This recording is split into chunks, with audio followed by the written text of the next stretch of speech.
ಓಂ ನಮಃ ಶಿವಾಯ, ಓಂ ಶ್ರೀ ಗಣೇಶಾಯ ನಮಃ, ಓಂ ಸರಸ್ವತಿ ನಮಃ. ಸ್ವಾಮಿ ಗುರುಗಜ್ಜ. ನನ್ನೆಲ್ಲ ಪ್ರೀತಿ ವೀಕ್ಷಕರಿಗೆ ಶಿವಾಮ್ ಕನ್ನಡ ಆಧ್ಯಾತ್ಮಿಕ ಚಾನಲ್ಗೆ ಸ್ವಾಗತ. ವೈಷ್ಣವಿ ಅವರು ಕೇಳಿದರು, ಅಂದರೆ ಮಕ್ಕಳು ಓದಿದ್ದನ್ನು ನೆನಪಲ್ಲಿ ಇರುವ ಹಾಗೆ, ಅಂದರೆ ಏನು ಓದುತ್ತಾರೆ ಅದನ್ನು ನೆನಪಲ್ಲಿ ಇರುವ ಹಾಗೆ ಏನಾದರೂ ಆ ಒಂದು ಅದಕ್ಕೆ ಸಂಬಂಧಪಟ್ಟ ಹಾಗೆ ಏನಾದರೂ ಮಂತ್ರ ಇದ್ದರೆ ತಿಳಿಸಿ ಅಂತ ಕೇಳಿದರು ವೈಷ್ಣವಿ ಅವರು. ಖಂಡಿತವಾಗ್ಲೂ ಇವತ್ತು ಹೇಳ್ತೇನೆ. ಇದಕ್ಕಿಂತ ಮುಂಚೆ ಕೂಡ ನಾನು ಹೇಳಿದೆ, ತುಂಬ ಒಂದು ತಿಂಗಳುಗಳ ಹಿಂದೆ ಅದಕ್ಕೆ ಸಂಬಂಧಪಟ್ಟ ತುಂಬ ಪ್ರಶ್ನೆ ಬರುತ್ತೆ. ಮಕ್ಕಳ ಒಂದು ವಿದ್ಯಾಭ್ಯಾಸ ಮತ್ತು ಮಕ್ಕಳಿಗೆ ಓದಿದ್ದನ್ನು ನೆನಪಲ್ಲಿ ಇರುವ ಹಾಗೆ ಮಾಡುವಂಥ ಏನಾದರೂ ಮಂತ್ರ ಇದ್ದರೆ ಹೇಳಿ ಅಂತ.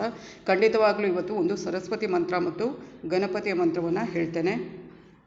ಹಾಗೆಯೇ ನನ್ನ ಚಾನಲನ್ನು ನೋಡ್ತಾ ಇದ್ದರೆ, ಸಬ್ಸ್ಕ್ರೈಬ್ ಮಾಡದೇ ಇದ್ದರೆ ದಯವಿಟ್ಟು ಸಬ್ಸ್ಕ್ರೈಬ್ ಮಾಡೋದನ್ನು ಮರಿಬೇಡಿ. ಸಬ್ಸ್ಕ್ರಿಪ್ಷನ್ಸ್ ಫ್ರೀ ಆಗಿರುತ್ತೆ. ಹಾಗೆಯೇ ಆದಷ್ಟು ಲೈಕ್ ಮಾಡಿ, ಆದಷ್ಟು ಇಂಥ ವಿಡಿಯೋಗಳನ್ನು ಶೇರ್ ಮಾಡಿ, ಬೆಲ್ ಐಕಾನ್ ಕ್ಲಿಕ್ ಮಾಡೋದನ್ನು ಮರಿಬೇಡಿ. ಆಗ ನನ್ನೆಲ್ಲ ವಿಡಿಯೋ ನೋಟಿಫಿಕೇಷನ್ ನಿಮಗೆ ಸಿಗುತ್ತೆ. ಆಧ್ಯಾತ್ಮಿಕಕ್ಕೆ ಜ್ಯೋತಿಷಕ್ಕೆ ಸಂಬಂಧಪಟ್ಟ ಉಪಯುಕ್ತ ಮಾಹಿತಿ ಇರುವಂಥ ವಿಡಿಯೋನ ಹಾಕ್ತೇನೆ. ಹಾಗೆಯೇ ನಿಮಗೆ ಏನೋ ವೈಯಕ್ತಿಕ ಸಮಸ್ಯೆ ಇದ್ದರೂ ಡೀಟೇಲ್ ಆಗಿ ನನಗೆ ಸಮಸ್ಯೆನ ಬರೆದು ಕಳುಹಿಸಿ. ಹಾಗೆಯೇ ರಾಶಿ ನಕ್ಷತ್ರ ತಿಳಿಸಿ ಗೊತ್ತಿಲ್ಲದೆ ಡೇಟ್ ಆಫ್ ಬರ್ತ್ ಹಾಕ್ಬೋದು. ಆದರೆ ಸಮಸ್ಯೆನ ಬರೆದು ಕಳುಹಿಸುವಾಗ ಏನು ಕರೆಕ್ಟಾಗಿ ಅದನ್ನು ಡೀಟೇಲ್ ಆಗಿ ಬರೆದು ಕಳಿಸಿದ್ರೆ ಖಂಡಿತವಾಗ್ಲೂ ಉತ್ತರಿಸ್ತೇನೆ. ಸಮಯದ ಅಭಾವದಿಂದ ಸ್ವಲ್ಪ ಉತ್ತರ ಕೊಡುವಾಗ ಲೇಟ್ ಆಗ್ಬೋದು, ಆದರೆ ಪ್ರತಿಯೊಬ್ಬರಿಗೂ ಉತ್ತರ ಕೊಡ್ತೇನೆ ಕರೆಕ್ಟಾಗಿ ಬರೆದು ಕಳುಹಿಸಿದವರಿಗೆ. ಹಾಗೆಯೇ ರಾಶಿ ನಕ್ಷತ್ರ ಗೊತ್ತಿಲ್ಲದವರಿಗೂ ಕೂಡ ಡೇಟ್ ಆಫ್ ಬರ್ತ್ ಕಳಿಸಿದರೆ ಖಂಡಿತವಾಗ್ಲೂ ರಾಶಿ ನಕ್ಷತ್ರವನ್ನು ಗುರುತಿಸಿ ಹೇಳ್ತೇನೆ. ನಾನು ನಿಮ್ಮ ಜೊತೆ ಯಾವತ್ತೂ ಇರ್ತೇನೆ. ನಾನು ನಂಬಿರೋ ಶಿವದೇವರ ಕುರುಗಜ್ಜ ದೈವದ ಆಶೀರ್ವಾದ ನನ್ನ ಎಲ್ಲ ಪ್ರೀತಿ ವೀಕ್ಷಕರ ಮೇಲೆ ಸದಾ ಇರುತ್ತೆ ಅಂತ ಹೇಳ್ತಾ, ಮಕ್ಕಳ ಬುದ್ಧಿಶಕ್ತಿಯನ್ನು ಹೆಚ್ಚಿಸಲು ಮತ್ತು ಜ್ಞಾನ ಒಂದು ಹೆಚ್ಚಿಸಲು ಮತ್ತು ಬುದ್ಧಿವಂತಿಕೆ, ಹಾಗೆ ಓದಿದ್ದನ್ನು ನೆನಪಲ್ಲಿ ಇರುವ ಹಾಗೆ, ಓದೋದು ಇಂಪಾರ್ಟೆಂಟ್ ಅಲ್ಲ, ಅದು ನೆನಪಲ್ಲಿ ಇರಬೇಕಲ್ವಾ, ಆ ಒಂದು ಅದು ಇರುವ ಹಾಗೆ ಈ ಒಂದು 2 ಮಂತ್ರವನ್ನು ಮಕ್ಕಳಿಗೆ ಹೇಳಿಕೊಟ್ಟು ಅವರಿಂದಲೇ ದಿನಾಲು ಇಂತಿಷ್ಟು ಅಂತ ಮಾಡಿದರೆ ಖಂಡಿತವಾಗ್ಲೂ ಒಳ್ಳೆಯದಾಗುತ್ತೆ ಅಂತಲೇ ಹೇಳ್ಬೋದು. ಜ್ಞಾನವನ್ನು ಹೆಚ್ಚಿಸುತ್ತೆ ಈ ಮಂತ್ರ, ಬುದ್ಧಿವಂತಿಕೆಯನ್ನು ಹೆಚ್ಚಿಸುತ್ತೆ, ಗ್ರಹಣ ಶಕ್ತಿಯನ್ನು ಹೆಚ್ಚಿಸುತ್ತೆ ಮತ್ತು ಓದಿದ್ದನ್ನು ನೆನಪಲ್ಲಿ ಇಟ್ಟುಕೊಳ್ಳುವ ಹಾಗೆ ಮಾಡುತ್ತೆ. ಅಷ್ಟು ಪವರ್ಫುಲ್ ಮಂತ್ರ ಅಂತಲೇ ಹೇಳ್ಬೋದು. ವಿದ್ಯೆ ಅಂದಾಗ ಬರುವುದೇ ಸರಸ್ವತಿ.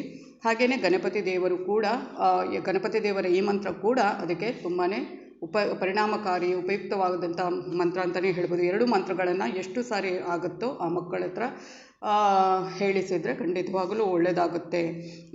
ಆ ಮಂತ್ರ ಹೀಗಿದೆ: ಓಂ ಗಂ ಗಣಪತಿಯೇ ನಮಃ. ತುಂಬ ಈಸಿ ಆಗಿದೆ.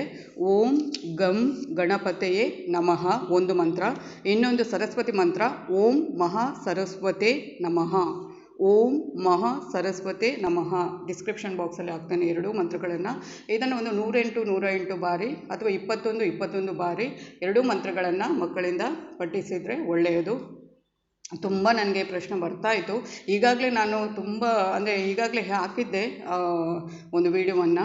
ಇದು ಪುನಃ ವೈಷ್ಣವರು ಕೇಳಿದ್ದಕ್ಕೆ ಇದನ್ನು ಪುನಃ ಮಾಡಿ ಇನ್ನೊಂದು ಏನು ಬೇರೆ ಮಂತ್ರಗಳ ಬಗ್ಗೆ ಹೇಳಿ ತಿಳಿಸಿ ಇದನ್ನು ವಿಡಿಯೋವನ್ನು ಮಾಡಿದ್ದೇನೆ. ಆದಷ್ಟು ಭಕ್ತಿಯಿಂದ, ನಂಬಿಕೆಯಿಂದ, ಶ್ರದ್ಧೆಯಿಂದ ಮತ್ತು ಏಕಾಗ್ರತೆಯಿಂದ ಮಾಡಿದರೆ ಖಂಡಿತವಾಗಲೂ ಒಳ್ಳೆಯದಾಗುತ್ತೆ. ಈ ಮಂತ್ರ ಮಕ್ಕಳಿಗೆ ತುಂಬಾ ಉಪಯುಕ್ತ ಮಂತ್ರಗಳು ಅಂತಲೇ ಹೇಳ್ಬೋದು.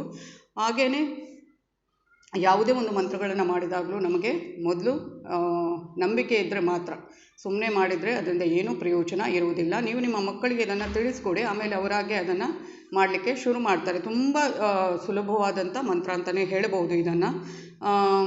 ಈ ಒಂದು ಮಂತ್ರವನ್ನು ದಿನಾಲು ಬೆಳಗಿನ ಹೊತ್ತಿನಲ್ಲಿ ಮಾಡಿದರೆ ತುಂಬಾ ಒಳ್ಳೆಯದಾಗುತ್ತೆ ಅಂತ ಹೇಳ್ತಾ ಇದು ಇವತ್ತಿನ ವಿಡಿಯೋ ಆಗಿರುತ್ತೆ. ಧನ್ಯವಾದಗಳು.